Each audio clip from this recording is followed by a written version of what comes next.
quick intro to this series of videos. Back in March, we did our first live podcast where we talked about some of the most influential movies in our lives.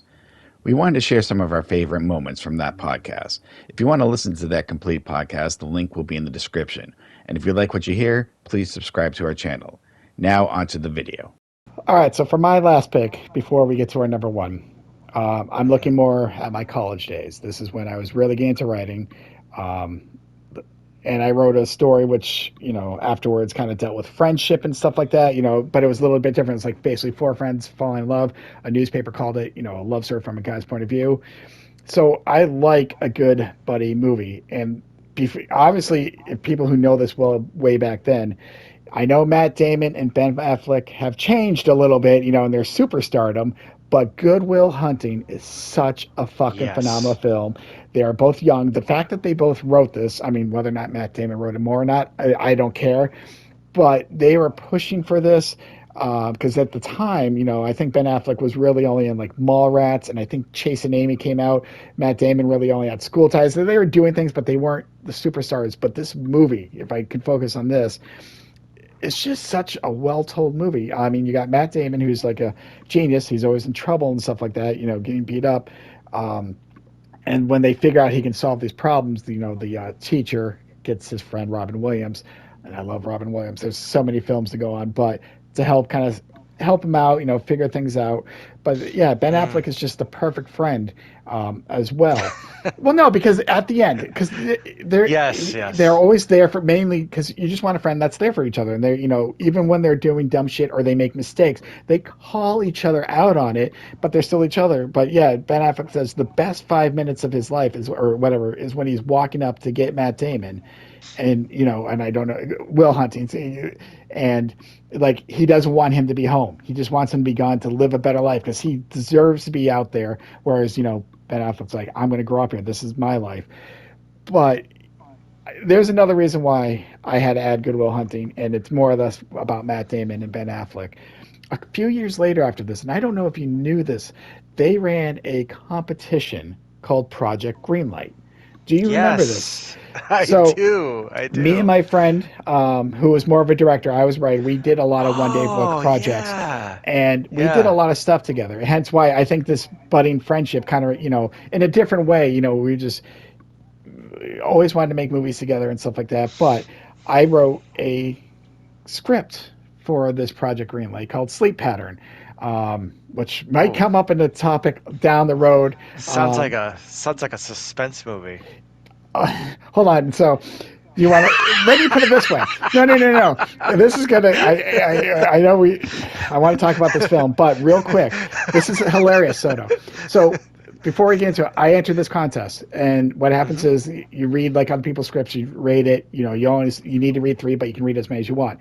My script, so the top 250 moved to the next round, kind of where you made Hmm. videos. We are a top 250 alternate. So we were somewhere 251 to 275, whereas if someone didn't officially put in their thing, we could step in. So I was fucking proud of this moment. Like my script made it, Wow. basically in the top 275. I know it wasn't top 250, but I was like, damn. I remember my dad hearing about this, and he had like, I think like a whiskey, and I was I? Yeah, I was old enough, but he had a shot of whiskey. He was like, it was a big moment for me. I'm like, oh my god, and there was a lot of shitty scripts. Like I read more than the three. So you want to know what the script was about, Soto? Let's go on a tangent, and I'll try to be quick. A lot of people compared it to Nightmare on Sleep Elm Street, which, pattern. well, we couldn't figure out a title. But the Okay. idea was these students or these younger people who needed money basically took part of a study where this doctor kind of basically um, studied them while they were sleeping. And what the Hmm. problem was, they think nothing's going on. They're like, this is weird, but they're getting paid. They don't fucking give a shit. So down the road, what they're slowly finding out is all of a sudden they can't tell the difference between what is real and what is not. Hence, a lot of people compare to Nightmare Before Elm Street. What they find out, though, is that the Mm. scientist is kind of implanting memories into their brain. I wrote this before Inception. And the funny thing was, that idea was in Inception. My friend Dan's like, have you seen the trailer to Inception? And I said, no. And I almost wanted to boycott the movie. Do not get me wrong. Inception's a great movie. I love Christopher Nolan, and I'm not bad mouthing it.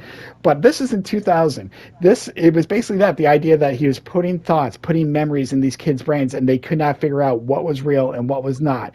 That was, if I can, I have a copy, so I will lend it to you and we can laugh about it together. Because I've been saying this was like a first draft. I had to put it out quickly because when we found out about this, I didn't have a lot of time. I was built, Yeah. so I actually took a week off. I quit my job early. I was already ready to leave my God. job. I just gave him this, and I was like, "Fuck it, I'm done." You know, I was like, I spent a week at my mom's computer trying to piece together real quick. So this, I don't want to say it's first draft, but there's still a lot of first draft in it because we had 3 different endings and we didn't know which ending to go with. So I threw in one because my friend Dan, though, he didn't. I did most of the writing, but he gave me the ideas because we were talking about it.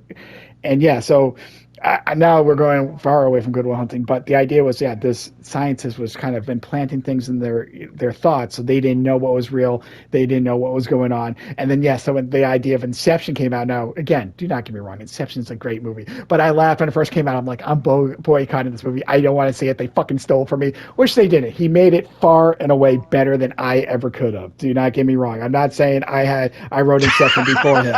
You know, I'm not that, I'm not that egotist. I love that. I love this first film. Versus Chad. I love Memento. His first film, Following, was great. I am a huge Nolan fan. But yeah, even the Batman movies. Even the Batman movies. Ones. Oh, God damn, dude. I mean, but I didn't put him in my top. I love Memento. Following, like I said, he's just anyhow. Memento's great. It's great. I love Memento. But his first one, Following, is a black and white one. It's really good. But yeah, so anyhow, back to Good Will Hunting. Sleep Pattern. No, I like the sleep pattern thing. I'm going to think on it because sleep pattern to me sounds like a suspense movie. I never would have thought that you were implanting memories in somebody's brain. I did. Well, like I wish I wouldn't have told you that, but yes, I wish I didn't spoil a little bit about it because I would love. Again, I read it now and I cringe at so much that I write in the past. Like I'm like, oh, we all do. I know. It's like, really. So I know I have a box with a lot of my old scripts and a lot of my old stories, and I'll have to have you get that, but. That's why I love this. I mean, but more importantly, I love this film. Again, well acted, Matt Damon, Ben Affleck, and I love Robin Williams. I know we can go off a tangent on him. This is just such a great buddy movie, such a great story. It was big on me for college. I watched it so many times. So, oh my God. Wow. Yeah. It's a great movie. It's fantastic. But I have to ask you about this, Mr. Good Will Hunting. I need you to explain this to me, okay? Are you ready? Good luck. I don't know the last time I saw it, but hit me with it. Okay, so they buy Matt Damon a car, right? Okay. Yeah. Okay, they buy him a car, all right? Yeah.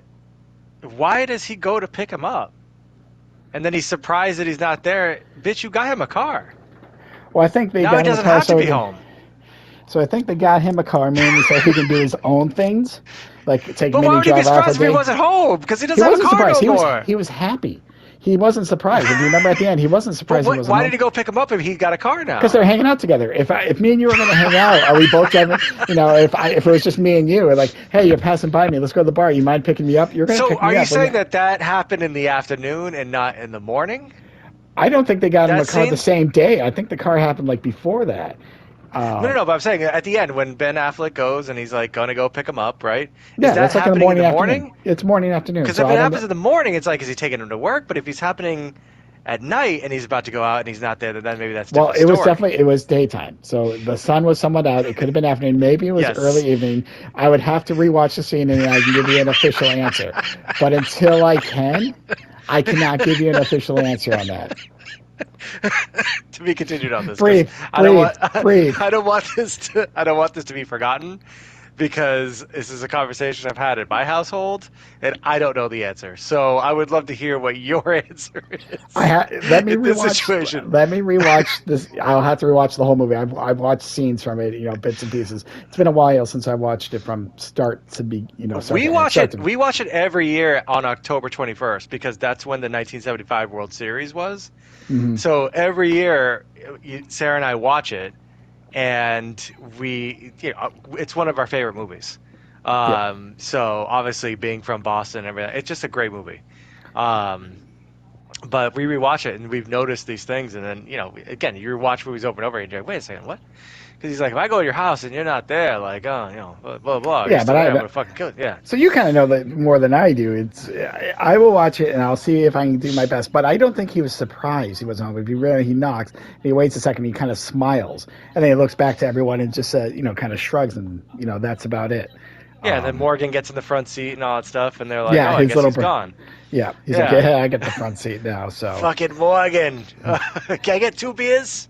yeah. You need to rewatch that movie, man, because it's a fantastic movie. It really is. Yeah, I know. It has been a while. It's probably the one movie I haven't seen in a while, the longest out of all 5 of these. So